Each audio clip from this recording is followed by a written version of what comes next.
करते हैं। हमारा जो पहला क्वेश्चन है वो है, जो राजस्थान का जो कृषि विभाग है उसके द्वारा राजस्थान की मिट्टियों को कितने प्रकारों में बांटा गया है। कृषि विभाग द्वारा राजस्थान की जो मिट्टियाँ हैं उसको कितने प्रकार में बांटा गया है, 14, 15, 9 या 10। तो जो इसका सही आंसर है 14 प्रकार में बांटा गया है, 14 प्रकार में राजस्थान की मिट्टियों को बांटा गया है। अगला क्वेश्चन देखिए, निम्नलिखित में से सही कथन का चयन कीजिए। सिंचित भूमि को चाही और असिंचित भूमि को बारानी कहा जाता है।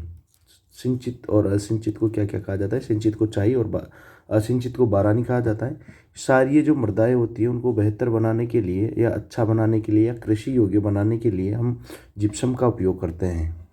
तथा अगला है, अम्लीय मृदा को बेहतर बनाने के लिए या उसको कृषि लायक बनाने के लिए चूना पत्थर या पाइराइट्स का प्रयोग किया जाता है। लास्ट वाला है, सभी कथन सही है। तो जो इसमें सही आंसर आएगा आपके वो आ जाएगा सभी कथन सही है। ठीक है, ये सभी कथन आपके सही हैं। तो आपको एक एक पॉइंट को याद रखना है कि जैसे आप वहाँ पूछ लिया जाए कि अम्लीय मृदा को बेहतर बनाने के लिए किसकी आवश्यकता होती है या कौन उपयुक्त होता है, तो आपको क्या लिखना है यहाँ पे, ऑप्शन आ सकता है जिप्सम, चूना पत्थर, ऐसे जिप क्वेश्चन आ जाएगा। तो आपको हर लाइन याद रखनी है यहाँ से, है ना, ये सभी लाइन महत्वपूर्ण है। अगला क्वेश्चन देखिए, सत्य कथन का चयन करना है आपको। दक्षिणी पूर्वी भाग में बेसाल्ट लावा के क्षरण से काली मिट्टी का निर्माण हुआ है। जो काली मिट्टी का निर्माण है वो बेसाल्ट लावा है ना, उसके क्षरण मतलब उसके कटाव से या उसके टूटने से किसका निर्माण हुआ है, काली मिट्टी का निर्माण हुआ है। थार मरुस्थल में ग्रेनाइट और बलुआ पत्थर शैलों से रेतीली मिट्टी का निर्माण हुआ है। और जो थार का मरुस्थल, अगर आपसे पूछा जाए कि रेतीली मिट्टी का निर्माण किससे होता है तो ये आ सकते हैं। देखिए, दक्षिणी भाग में ग्रेनाइट, नीस और क्वार्टजाइट से लाल लोमी जो मृदा है उसका निर्माण हुआ है। और सभी कथन सही है। तो इसमें जो आंसर आप आएगा आपके सभी कथन सही है। तो देखिए, जो आपके जो बेसाल्ट लावा है ना उससे किसका निर्माण हुआ है, काली मिट्टी का निर्माण हुआ है। ठीक है, और जो ग्रेनाइट और बलुआ पत्थर है उनसे कौन सी मिट्टी का, रेतीली मिट्टी का निर्माण हुआ है। और जो ग्रेनाइट और जो नीस है और क्वार्टजाइट है उनसे लाल लोमी मिट्टी का निर्माण हुआ है। तो याद रखना इसको। अब राजस्थान के किस भाग में लाल दोमट मिट्टी बहुतायत से पाई जाती है। लाल दोमट मिट्टी कहाँ पे पाई जाती है, पूर्वी मैदान में, आपके दक्षिणी राजस्थान में, हाड़ौती का पठार में, या आपके पश्चिमी राजस्थान में। लाल दोमट मिट्टी कहाँ पे पाई जाती है, तो ये आपके सही आंसर आ जाएगा दक्षिणी राजस्थान में। जो आपके डूंगरपुर हो गया, बांसवाड़ा हो गया, थोड़ा पार्ट उदयपुर और राजसमंद में भी यहाँ पर पाई जाती है। तो जो लास्ट नीचे वाला जो पार्ट है ना उसमें पाई जाती है। याद रखना लाल दोमट कहाँ पे पाई जाती है। अगला क्वेश्चन देखिए, राजस्थान में किस क्षेत्र में काली मिट्टी पाई जाती है। काली मिट्टी कौन से क्षेत्र में पाई जाती है, हाड़ौती, हाड़ौती का पठार, पूर्वी मैदान, जयपुर क्षेत्र या थार का रेगिस्तान। तो जो सही आंसर है वो कहाँ पाया जाएगा, हाड़ौती के पठार में आपकी काली मिट्टी पाई जाती है। अगला देखिए, राजस्थान में सर्वाधिक मिट्टी का अपर्दन किस क्षेत्र में होता है। जो मिट्टी का जो अपर्दन है वो कहाँ पे होता है अपर्दन, तो हाड़ौती का पठार, डूंगरपुर, बांसवाड़ा, सिरोही। तो जो सबसे ज़्यादा मिट्टी का अपर्दन होता है ना वो चंबल नदी के द्वारा किया जाता है। जो बीहड़ वगैरह जानते हो ना, बीहड़ बीहड़ बनाती है चंदल नदी, मतलब बहुत ज़्यादा मिट्टी का कटाव करके बीहड़ वगैरह बनाती है। तो ये सर्वाधिक हाड़ौती के पठार में किया जाता है। और जैसे कोटा हो गया, आपके करौली हो गया, धौलपुर हो गया, ये वाला जो एरिया है ना ज़्यादातर कोटा में होता है, सबसे ज़्यादा कोटा में किया जाता है इसके द्वारा। कोटा, बारां हो गया आपके थोड़ा, तो इन एरियाज में क्या किया जाता है, इसका कटाव होता है। अगला देखिए, लाल और पीली मिट्टी के बारे में सही कथन का चयन करना है अपने को। लाल और पीली मिट्टी के बारे में, कौन सी मिट्टी, लाल और आपके पीली मिट्टी के बारे में अपने को सही कथन का चयन करना है। यह मिट्टी सर्वाधिक सवाई माधोपुर, भीलवाड़ा जिले के पश्चिमी भाग में तथा अजमेर, सिरोही जिलों में पाई जाती है। इस मिट्टी में कार्बोनेट की कमी होती है। कार्बोनेट की तो क्या होती है, कमी होती है। और जो लोहंश होता है उसकी क्या होती है, प्रधानता होती है। यह सभी कथन आपके सही है। तो जो इसमें आंसर आएगा वो आपके आ जाएगा सभी कथन सही है, क्योंकि ये सर्वाधिक किस एरियाज में पाई जाती है, सवाई माधोपुर, भीलवाड़ा और अजमेर, सिरोही वाले एरिया में पाई जाती है लाल पीली मिट्टी। और इसमें कार्बोनेट जो होते हैं उनकी कमी होती है, जबकि लोहा अंश है ना उसकी प्रधानता होती है, अधिक पाया जाता है ये।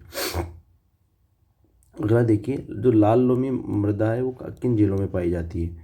कोटा बूंदी, उदयपुर डूंगरपुर, अलवर जयपुर, बाड़मेर जैसलमेर। तो आपकी जो ये पाई जाएगी, ये आपकी पाई जाएगी उदयपुर डूंगरपुर में पाई जाएगी, उदयपुर डूंगरपुर में। अगला देखिए, निम्नलिखित कथन कथनों में से असत्य कथन का चयन कीजिए। में से कौन सा जो कथन है वो में से असत्य कथन का आपको क्या करना है, चयन करना है। लाल और काली मिट्टी, जो काली मृदा है वो भीलवाड़ा, उदयपुर के पूर्वी भाग तथा चित्तौड़गढ़, डूंगरपुर, बांसवाड़ा जिलों में पाई जाती है। राजस्थान के पश्चिमी मरुस्थल में रेतीली मृदा पाई जाती है। जल और वायु द्वारा मृदा का अपर्दन होता है। माही नदी द्वारा जल अपर्दन से हजारों हेक्टेयर भूमि बीहड़ में बदल जाती है। तो हमने देखा कि इसमें जो असत्य कथन है वो आपके लास्ट वाला आएगा, क्योंकि माही नदी के द्वारा नहीं, ये बनाती है आपकी चंबल नदी। बीहड़ कौन सी नदी बनाती है? चंबल नदी। ठीक है, तो ये आपके थे। अगला देखिए, निम्नलिखित तकनीकों में से मृदा संरक्षण होता है, कौन सी तकनीक के द्वारा मृदा संरक्षण होता है? पट्टीदार कृषि या स्ट्रिप क्रॉपिंग, फसल चक्रीकरण, पशुचारण पर नियंत्रण, रासायनिक उर्वरकों का सीमित प्रयोग। तो देखिए, इसमें से कूट दे रखा है, पहला 1 2 3 4 देख रखा है, दूसरा 1 2 3 4, जो तीसरा दे रखा है 2 3 4, और लास्ट वाला दे रखा है 1 2 4। तो जो इसमें सही आंसर आएगा आपके सभी से क्या होता है, ये नियंत्रण की प्रक्रिया तकनीकें हैं। तो इसमें जो आपका आंसर आ जाएगा वो आएगा 1 2 3 4। मध्यम काली मिट्टी कहाँ पे पाई जाती है? कोटा, बूंदी, बारां, झालावाड़, चित्तौड़, डूंगरपुर, उदयपुर, बांसवाड़ा, राजसमंद, बाड़मेर, जालोर, जोधपुर, पाली, गंगानगर, हनुमानगढ़, चूरू, झुंझुनू। तो जो मध्यम काली मिट्टी पाई जाती है वो आपके हाड़ौती वाले रीजन में पाई जाती है, कोटा, बूंदी, बारां, झालावाड़ वाले रीजन में। जलोढ़ कच्छारी मिट्टी कहाँ पे पाई जाती है? भरतपुर, दौसा, धौलपुर, टोंक, जयपुर, सवाई माधोपुर, जैसलमेर, भीलवाड़ा, उदयपुर, राजसमंद, जोधपुर, जैसलमेर, बीकानेर, डूंगरपुर, चूरू, सीकर, झुंझुनू। तो जो इसमें आपके आंसर आ जाएगा वो आ जाएगा पहला वाला, जलोढ़ या कच्छारी जो मिट्टी पाई जाती है वो कहाँ पाई जाती है? भरतपुर, दौसा, धौलपुर, टोंक, जयपुर और सवाई माधोपुर में। अगला देखिए, निम्नलिखित कथन कथनों पर विचार कीजिए। एरिडीसोल जो मिट्टी पाई जाती है वो चूरू, सीकर, झुंझुनू, नागौर, पाली, जोधपुर जिले में पाई जाती है। एरिडीसोल। अल्फीसोल जो मिट्टी पाई जाती है वो दौसा, अलवर, जयपुर, टोंक, सवाई माधोपुर, चित्तौड़गढ़, बांसवाड़ा, बारां तथा उदयपुर में पाई जाती है।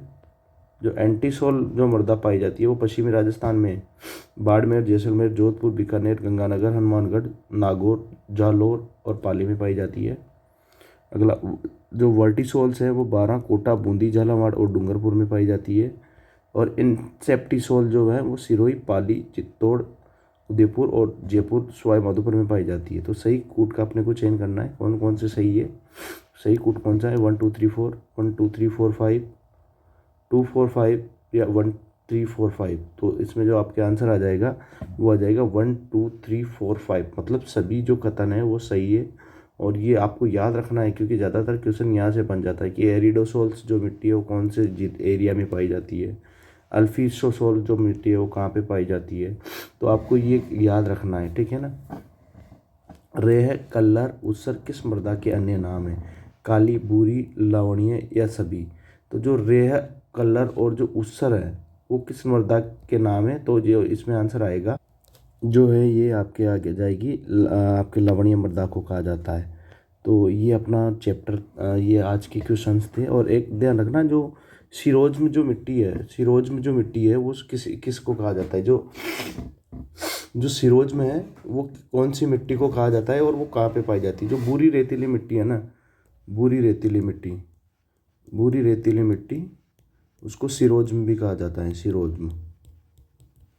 और ये कौन सी एरिया में पाई जाएगी? कौन सी एरिया में पाई जाएगी? आपके बाड़मेर वाला, बाड़मेर, जालोर,